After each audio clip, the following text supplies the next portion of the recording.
The Benjamin Dixon Show is only possible with listener support. Go to www.thebenjamindixonshow.com to register for our blog and join the Progressive Army.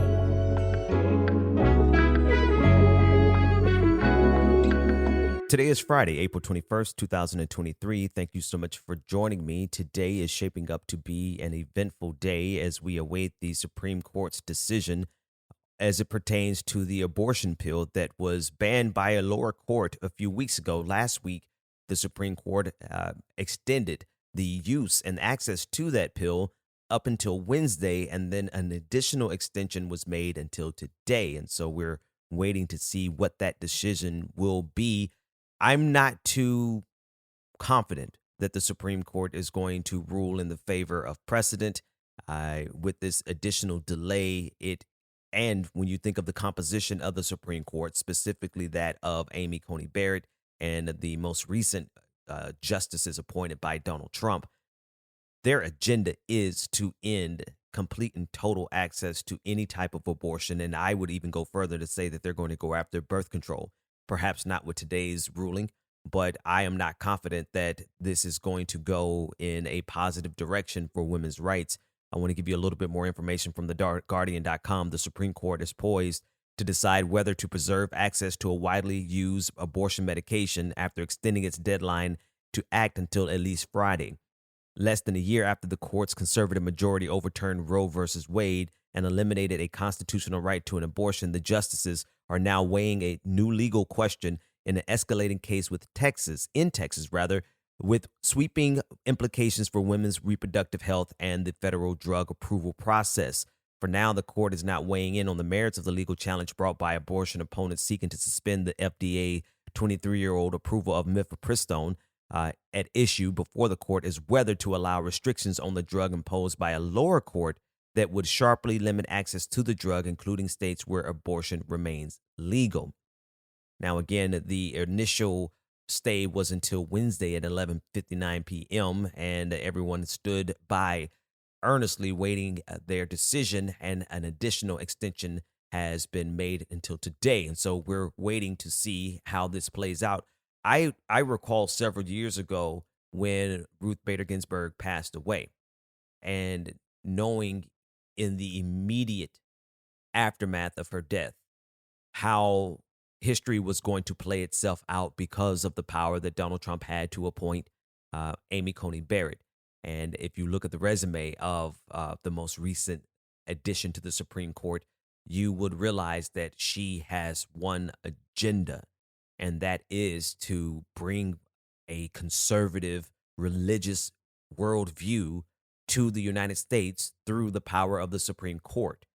She's not alone in that endeavor, but I would put her at the tip of the spear in this conversation. And so I'm not looking, I don't have a positive outlook in terms of what's going to happen today. I hope I'm wrong. Would not be the first time that I was wrong, but I have no firm belief that this conservative court is going to actually uphold precedent, because that's what they're there for, folks. They are there to be the end point until they get a fascist president that will sign into law any legislation passed by Congress.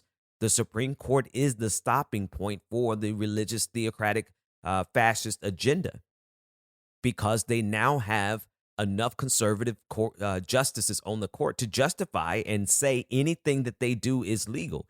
In fact, I want to shift gears and discuss what's going on in the state of Texas. Additionally, in the state of Texas, where just yesterday it was passed by the Texas Senate to force every public school classroom in the state to display prominently a copy of the Ten Commandments. And the actual bill reads as follows: a public or elementary or secondary school shall display in a conspicuous place in each classroom of the school a durable poster or framed copy of the Ten Commandments that meet the requirements of the remainder of the bill.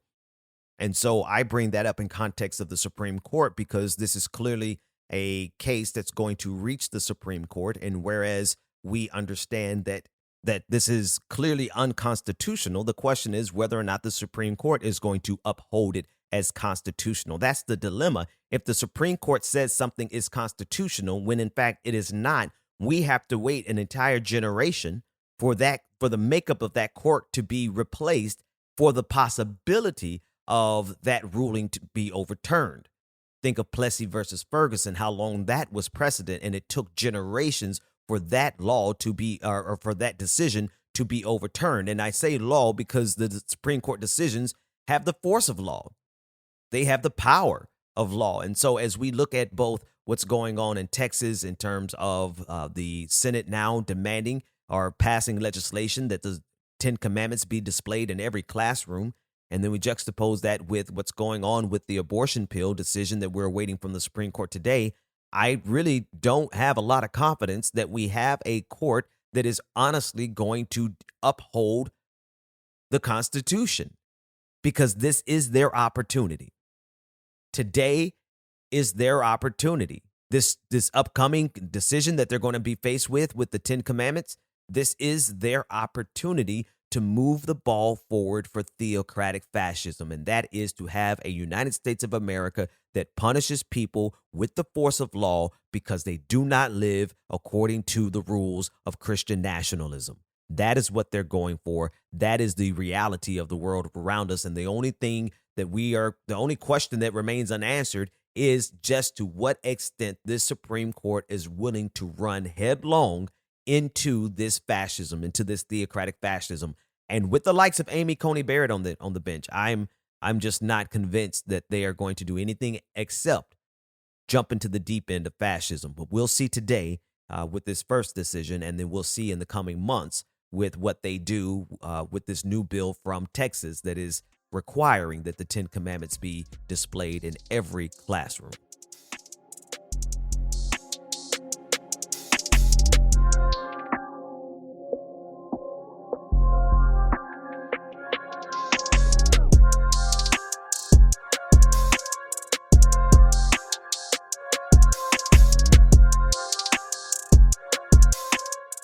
Over to the state of Florida, the so-called Don't Say Gay bill that Ron DeSantis signed into law in order to protect children, quote unquote, protect children, was initially through the third grade, but now it has been extended to 12th grade students. The Florida Board of Education, and this is according to abcnews.com, the Florida Board of Education has voted to expand restrictions on classroom instruction related to sexual orientation and gender identity.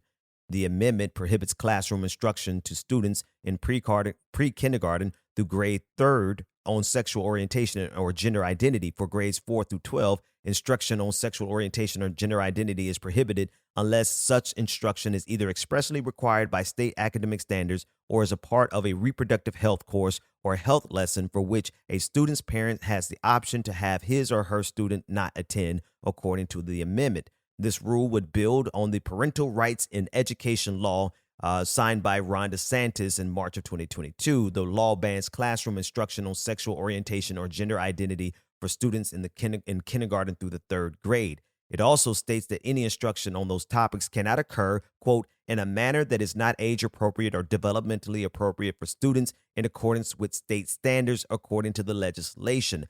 Critics of these restrictions argue that, quote, everyone has a sexual orientation and a gender identity. It looks like this rule would make it impossible to do such instruction at all.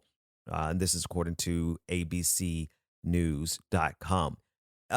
Listen, folks, I really just wonder if everyone is just perfectly clear on the trajectory of our country and how the LGBT community is being used as a bludgeoning tool, a punching bag, but also their issues, their rights, what they're fighting for, that's literally being used as a tool to push us further and further and further down the pipeline of theocratic fascism.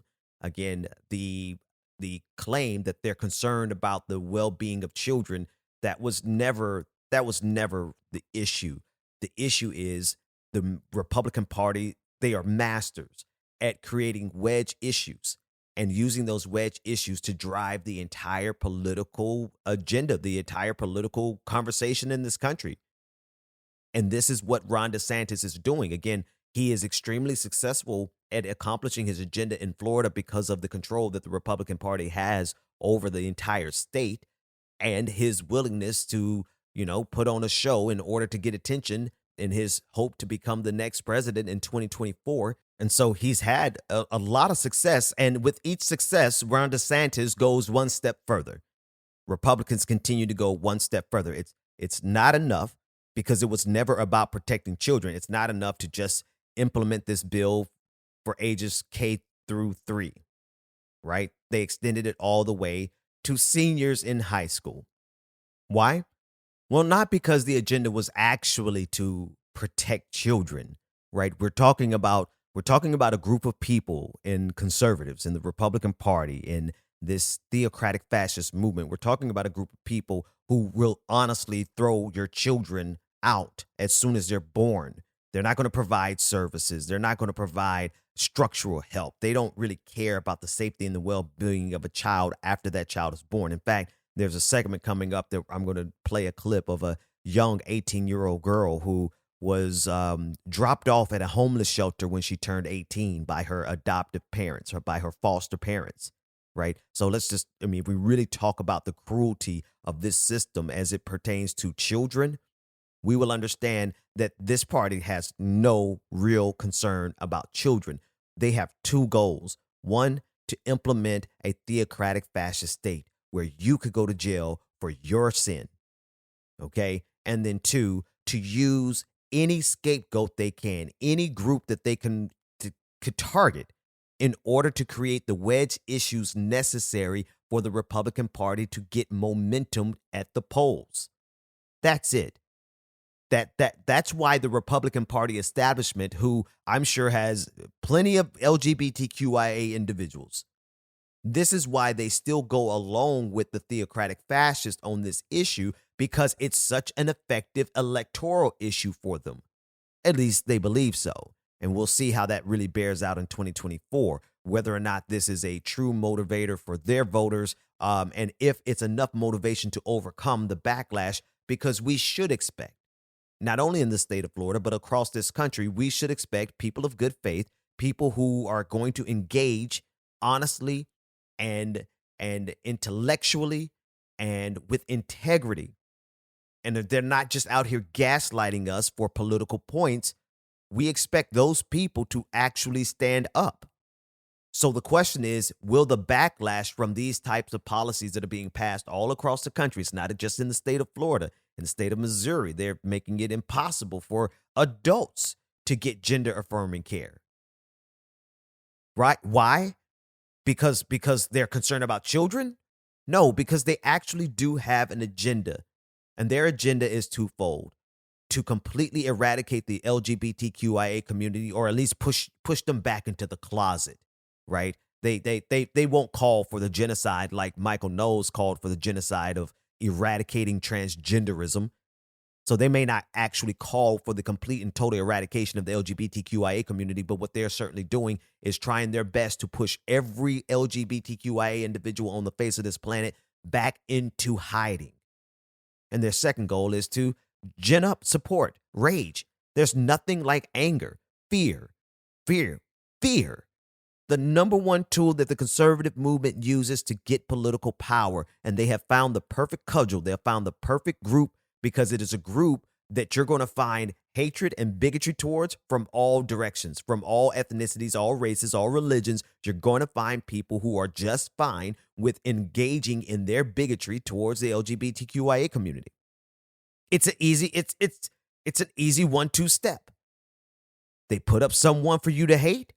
Everybody starts hating them. And then all of a sudden, we have new laws that can constrain every single one of us.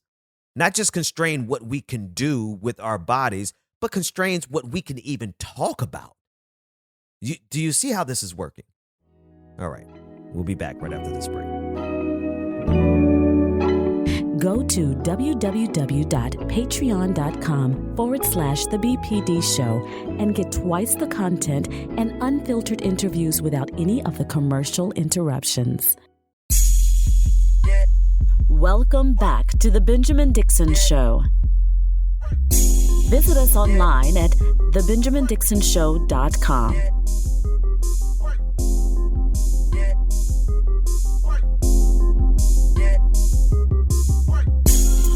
Welcome back. Tonight there is a patron party, patreon.com/like it or not, or you can go to patreon.com/the BPD show. If you're a patron of either one of our shows, you can come on over to the patron party tonight at 9 p.m. Eastern Standard Time. DJ Exclusive will be in the house. I will be in the house, and we were looking forward to you being in the house. So patreon.com/the BPD show, or patreon.com/like it or not. This next segment, I do want to give a content warning, because it is emotionally heart-wrenching to hear this young woman discuss what happened to her as she turned 18 years old. The voice that you hear will be that of Jemiah Bratcher. And she gives her account of being dropped off at a homeless shelter when she turned 18 by her foster parents. And it just becomes extremely difficult to listen to the innocence in her voice as she faces the cruelty of our society, especially when we talk about the cruelty towards children who fall between the gap. They fall in the gap. They are too young to really fend for themselves in this cruel society, but they are now 18. And in this so-called pro-life country, when you're 18, you're on your own, especially if you find yourself in similar conditions as Jemiah Bratcher. Take a listen into this interview that was brought to us by No Filter News and Talk. After school, it was okay. Oh, why did you end up having to become homeless on your 18th birthday? I don't know, man. Well, I mean, okay, so what? It was my 18th birthday, and according to law, on your 18th birthday, you are now considered an adult and you gotta get out. Well, you don't have to get out. A lot of 18-year-olds live with their parents. I mean, yeah, but... So let me ask you this. Do your parents know that you're homeless? Yeah, I mean... They do?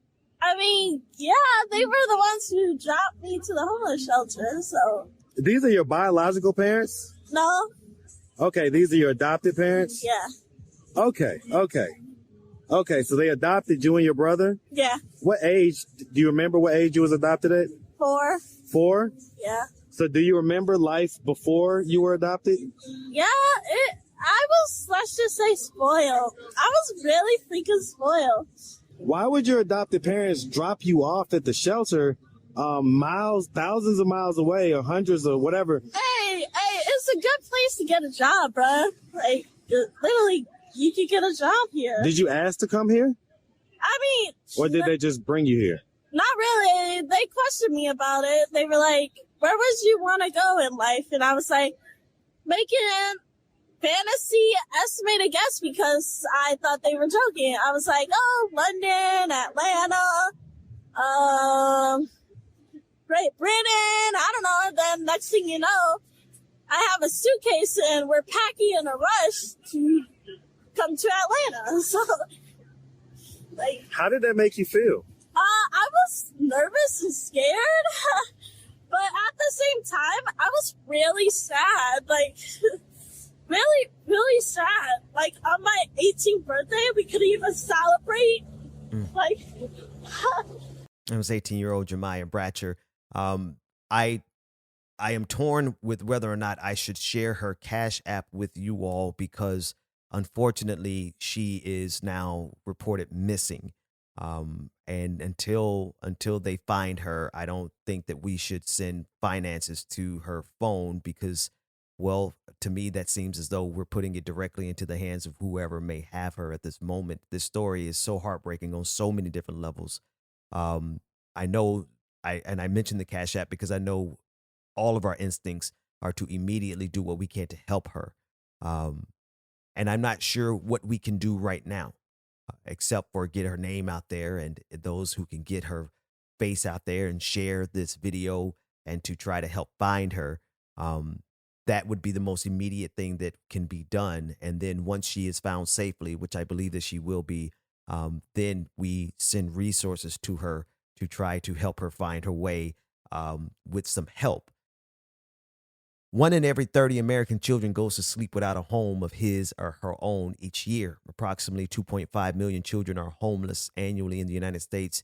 On any given day, there are approximately 443,000 children in foster care in the United States of America. That number increased during the pandemic because of how many children were orphaned, how many children lost one or both of their primary care providers, their family members who cared for them during the pandemic. And so we are dealing with a crisis within a crisis. Our system was already broken. Children fall in the gap. And to me, an 18-year-old, listen to her voice. She's still a child. But in this country, you are allowed to fend for yourself completely and totally at the age of 18. It's even a cultural phenomenon where parents insist that you have to leave at 18, putting their children out and to fend for themselves in this cruel system, in this system that is uniquely designed to exploit you, no matter who you are, no matter what age you are. And to hear her discuss her reality, clinging on to the youthfulness that she has as a source of joy, as a source of enough joy to keep moving in that interview, to be able to discuss these heavy issues that most adults, we crumble when we hear that story. But can you imagine being in that story, being that individual? And now she is missing, and we will follow the channels on TikTok to try to the people who are reporting on this. This is not national news. This is something brought to us by TikTok. And sadly, this is not an anomaly. This is not an outlier. As you read through the comments and the replies and people expressing concern, you see that there are so many people who said the exact same thing happened to them. I'm going to be honest with you. To turn an 18-year-old loose into this world without any, with nothing, is an act of cruelty that our system allows because of how our system is designed. At 18, you're considered an adult in this country.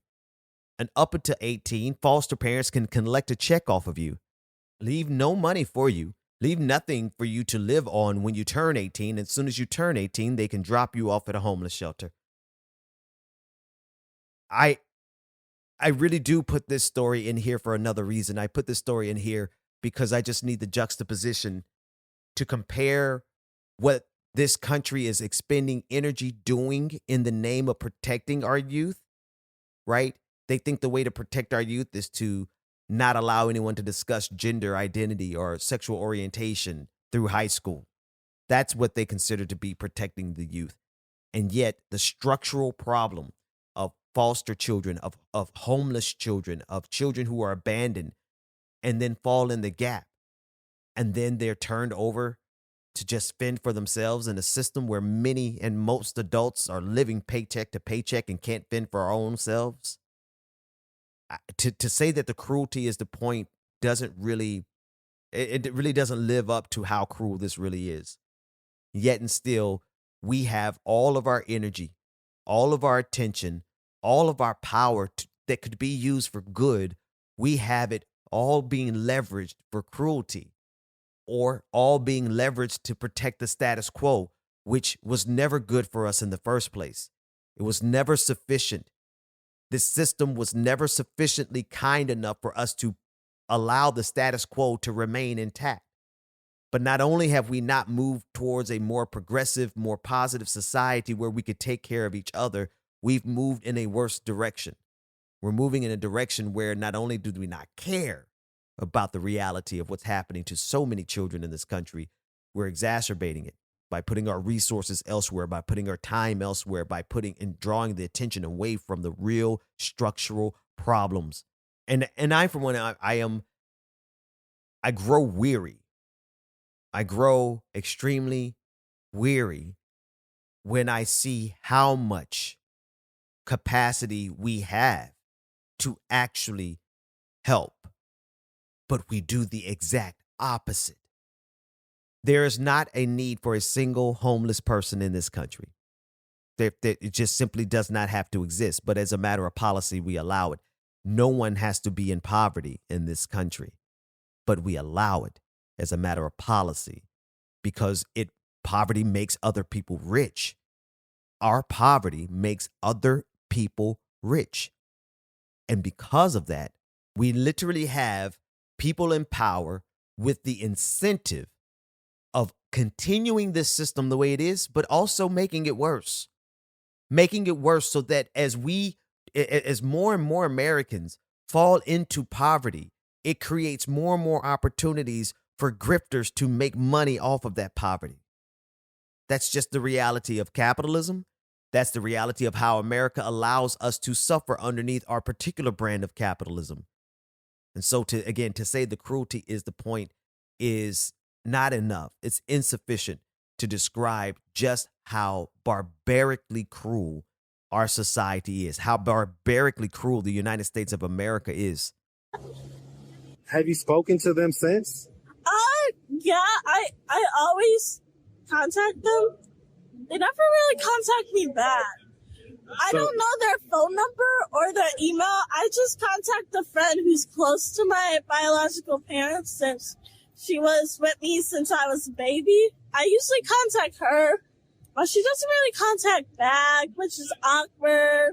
I'm honestly at a loss of words because it's not just the cruelty of the system, but it's the cruelty of human beings who would do this to a child, any child. But then when you look at the numbers of children who are abandoned, children who are given up for into the foster care system, and even in the adoption system, where we are insisting on bringing more children into this cruel world, where we have hundreds of thousands of children who desperately need a good home.